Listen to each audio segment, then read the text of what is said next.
मैं हूँ राजीव दमने। आपके लिए आज प्रोजेक्ट लोन के बारे में जानकारी लाया हूँ। अभी करंट की सिचुएशन में अगर देखा जाए तो बहुत सारे जो यंगस्टर है, अपने दोस्त लोग हैं, उनको गवर्नमेंट जॉब चाहिए होता है, लेकिन गवर्नमेंट जॉब अभी बहुत ही कम अवेलेबल है। तो कहीं ना कहीं वो लोग भी ढूंढने लगते हैं कि मैं कुछ तो भी करूँ, मतलब कुछ अपना खुद का व्यवसाय, एंटरप्रेन्योरशिप के लिए वो ट्राई करते रहते हैं।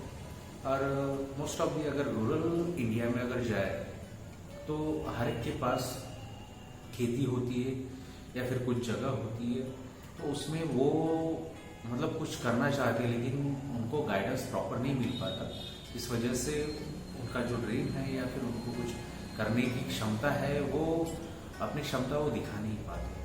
तो इसलिए मैं आज लेके आया हूँ, मतलब जो अफोर्डेबल है और इवन उसके लिए गवर्नमेंट ने बहुत सारी स्कीम्स लाई है उनको, मतलब फाइनेंशियली हेल्प करने के लिए बहुत सारे लोन्स अवेलेबल करके रखे हैं। तो उसके बारे में मैं आज जानकारी दूंगा। ये जो प्रोजेक्ट लोन है या फिर गोट फार्मिंग के लिए जो लोन है, वो जनरली नेशनलाइज बैंक में अवेलेबल किया जाता है या फिर कोऑपरेटिव बैंक्स में, नाबार्ड के अंदर। ये एमएसएमई और इसके लिए इसमें एग्रीकल्चर एंड अलाइन बिजनेसेस में आता है। तो इसके लिए क्या प्रोसेस है, मैं खुद का जो एक्सपीरियंस है वो मैं शेयर करने जा रहा हूँ। तो सभी दोस्तों को मेरा ये निवेदन है कि कृपया करके ज़्यादा से ज़्यादा लोगों तक ये वीडियो पहुँचाए और शेयर करें, लाइक करें, कमेंट करें और इवन सब्सक्राइब करना तो ना भूलें। तो चलो शुरू करते हैं। तो सबसे पहले अगर आपको गोट फार्म चालू करना है तो एक तो आपके पास एक खुद की जगह होना ज़रूरी है आपके नाम पे, जो मॉर्गेज कर सकते हैं। वो एनए प्रॉपर्टी हो सकती है या फिर गाँवठान वाली हो सकती है, फिर 7/12 वाली, मतलब एग्रीकल्चरल लैंड हो सकती है। तो इवन आखिरी पत्रिका वाली भी। तो जनरली एनए और आखिरी पत्रिका वाली जो जमीन है वो सिटी में पाई जाती है, और ये सारी चीज़ें सिटी में नहीं हो पाती क्योंकि उनको चारे की भी मतलब पूर्तता करनी होती है, तो वो गांव में अच्छी तरीके से कर सकते हैं। और दूसरी चीज़, इसमें आपका प्लानिंग होना बहुत ज़रूरी है। गोट आप कितने ला रहे हैं, उसमें कितने फीमेल रहेंगे, कितने फीमेल रहेंगी, ये सारी चीज़ें अगर स्टैंडर्डाइज अगर देखा जाए तो 10 फीमेल के पीछे एक मेल रहना ज़रूरी है। तो आप किस हिसाब से प्लान करते हैं और आपके पास कितनी जगह है, उसके हिसाब से आपने प्लानिंग करना है। तो ये सारी चीज़ें होती है। तो शुरू से स्टार्ट करते हैं। सबसे पहले तो आप जहाँ पर मतलब लोन अप्लाई करना चाह रहे हैं तो वहाँ पर आपका रिलेशन होना बहुत ज़रूरी है, मतलब आपका करंट अकाउंट वहाँ पर रहना ज़रूरी है, ताकि बैंक वालों को पता चले कि इनका रिपेमेंट या फिर इनका क्रेडिबिलिटी क्या है, इनका ट्रांजैक्शन कैसा है, ताकि उनको सहूलियत हो कि आगे जाके मतलब रिकमेंड करने के लिए तकलीफ ना हो। तो करंट अकाउंट खोल ले, 6 महीने साल भर का उसका विंटेज उसमें ट्रांजैक्शन होनी चाहिए। और दूसरी चीज़, अभी आपको लोन के लिए अप्लाई करना है तो आपको एक निवेदन देना पड़ेगा ब्रांच में जाके, किसी भी नेशनलाइज बैंक में जहाँ पर आपका रिलेशन हो। तो वहाँ जाने के बाद आपको वो आपको डॉक्यूमेंटेशन बताएंगे। तो डॉक्यूमेंटेशन में क्या होता है, जनरली आपका तो रिलेशन ऑलरेडी बना हुआ है, तो आपको पैन कार्ड, आधार कार्ड, ये 2 चीज़ें तो केवाईसी में आती हैं। उसके अलावा स्टेटमेंट या फिर इवन आप क्या कौन सा व्यवसाय अगर कर रहे हैं करंट में या फिर कुछ, तो उससे रिलेटेड कुछ डॉक्यूमेंट देने पड़ेंगे। उसके अलावा आपको एक गारंटर लगेगा, इसमें कोऑपरेटिव नहीं लिया जाता। तो गारंटर के लिए भी वही डॉक्यूमेंट्स लगते हैं। एक तो पैन कार्ड, आधार कार्ड, वो अगर सैलरीड है तो 6 महीने की सैलरी स्लिप, 1 साल का स्टेटमेंट जहाँ पर रिफ्लेक्ट होता हो सैलरी रिफ्लेक्ट होता हो, सैलरी जहाँ पर रिफ्लेक्ट होती है वो स्टेटमेंट चाहिए साल भर का। और अगर सेल्फ एम्प्लॉयड है तो स्टेटमेंट लगेगा, ITR रहेगा। तो ये सारी चीज़ें मांगी जाती है और गुमास्ता भी लगेगा। ठीक है, तो ये सारे डॉक्यूमेंट हमें प्रोवाइड करने पड़ेंगे और उसके साथ साथ हमें प्रॉपर्टी के डॉक्यूमेंट भी देना जरूरी है।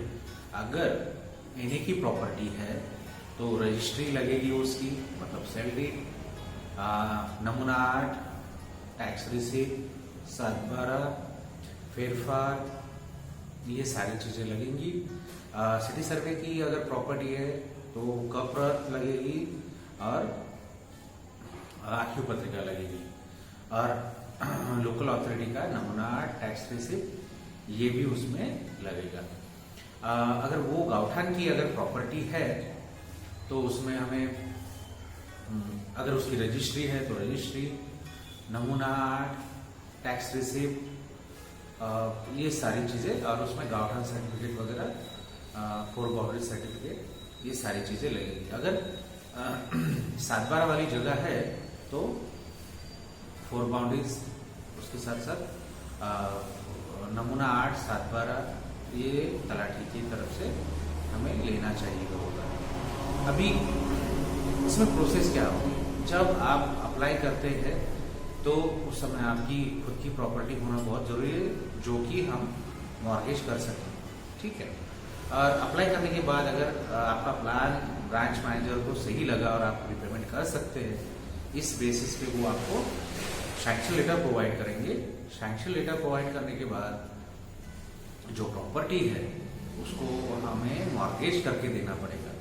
अभी अगर वहाँ पर आपने शेड ऑलरेडी बना लिया है और शेड बनाने की ज़रूरत नहीं है, तो उस समय सिर्फ आप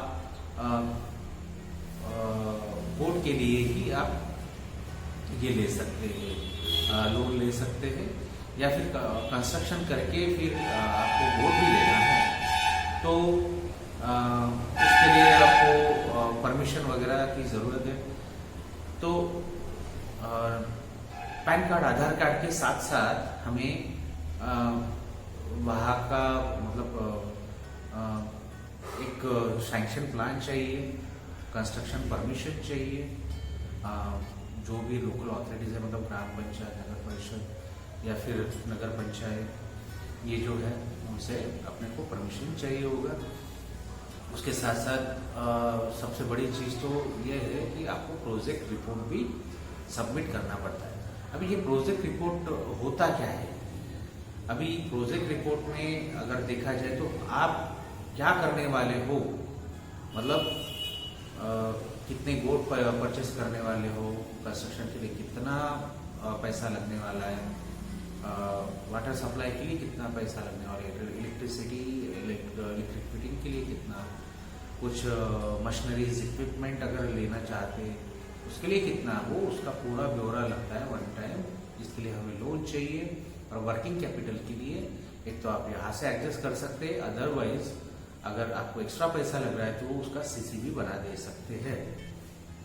तो जब आप ब्रांच मैनेजर को पूरा अपना प्लान बताएंगे तो अगर वो अग्री है तो वो आपको बताएंगे कि कितने साल के लिए हम कर सकते।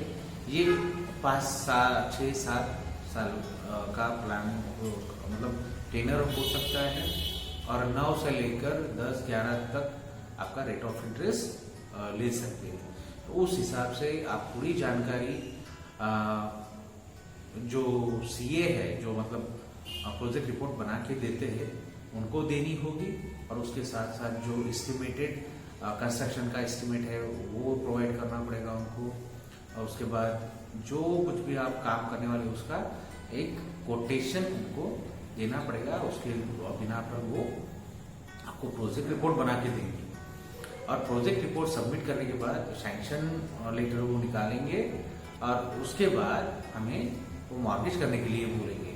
मॉर्गेज करके देने के बाद आप जब कंस्ट्रक्शन स्टार्ट करते हो तो ब्रांच मैनेजर विजिट करेंगे। उसके बाद जितना कंस्ट्रक्शन के लिए लग रहा है अभी फर्स्ट स्टेज में, उतना वो डिस्बर्स करेंगे, और जब पूरा कंस्ट्रक्शन होगा तब एक विजिट होगा और उसके बाद जो कंस्ट्रक्शन के लिए एस्टिमेट दिया था उसके हिसाब से आपको पेमेंट करेंगे। और कंस्ट्रक्शन होने के बाद आपको अभी गोल्ड भी परचेस करना है, वो इन्फॉर्म करके आप गोल्ड परचेस करने के लिए भी डिसबर्समेंट मांग के फिर आप अपना काम शुरू कर सकते हैं। अभी इसमें डॉक्यूमेंटेशन तो पार्ट आपने देख ही लिया। इसमें टेनर होता है, जैसे मैंने बताया 5 से 7 साल आप कर सकते हैं। अभी 10 साल के लिए भी मैंने, मतलब मेरा एक्सपीरियंस, वो पहले बोले थे लेकिन उन्होंने 7 साल ही करके दिया। और मुझे जो रेट ऑफ इंटरेस्ट लगा 9.20, ठीक है। तो आपका जिस तरीके से रिलेशन रहेगा, फिर उनका जो कंफर्टनेस है उसके बेसिस पे वो आपको रेट ऑफ इंटरेस्ट भी ऑफर करेंगे। तो ये सारी जानकारी थी प्रोजेक्ट लोन में गोट फार्मिंग के लिए जो लोन प्रोवाइड होता है उसके लिए। और हाँ, सबसे बड़ी चीज़ उसका रिपेमेंट आपको 6-6 महीने में करना पड़ेगा, क्योंकि उसका प्रोडक्शन 6-6 महीने में आता है, तो उस वजह से वो 6-6 महीने का होता है। और अगर आप चाहे तो एकदम से बर्डन ना हो तो आप उस हिसाब से प्लानिंग करिए कि हर महीने का जो EMI एवरेज जो आता है या फिर डिवाइड करके 6 महीने का वो आप डालते रहिए और 1 मंथ तक वो डेबिट हो जाएगा। तो इस हिसाब से अगर प्लानिंग करेंगे तो आपका ये सक्सेसफुल होगा। और ये सारी जानकारी अगर आपको इम्पोर्टेंट लगी या फिर बहुत इंफॉर्मेटिव लगी तो आप रियली कमेंट करिए। इसमें और कुछ जानकारी एडिशनल चाहिए तो आप प्लीज़ कमेंट करिए। और हाँ, ये वीडियो आपको कम से कम 10 लोगों तक पहुंचाना है, ताकि जिनको इसके बारे में इंफॉर्मेशन नहीं है, गवर्नमेंट के स्कीम्स के बारे में इंफॉर्मेशन नहीं है, तो उनको इनका लाभ होगा। और इसमें और एक चीज़ मैं ऐड करना चाहूँगा, इसमें सब्सिडी भी होती है जो कि आप नाबार्ड के थ्रू अवेल कर सकते हैं। उसके बारे में भी मैं जानकारी दूंगा एक नए वीडियो में। तब तक के लिए धन्यवाद। चैनल सब्सक्राइब करिए, शेयर करिए, कमेंट करिए, लाइक करिए। Good night.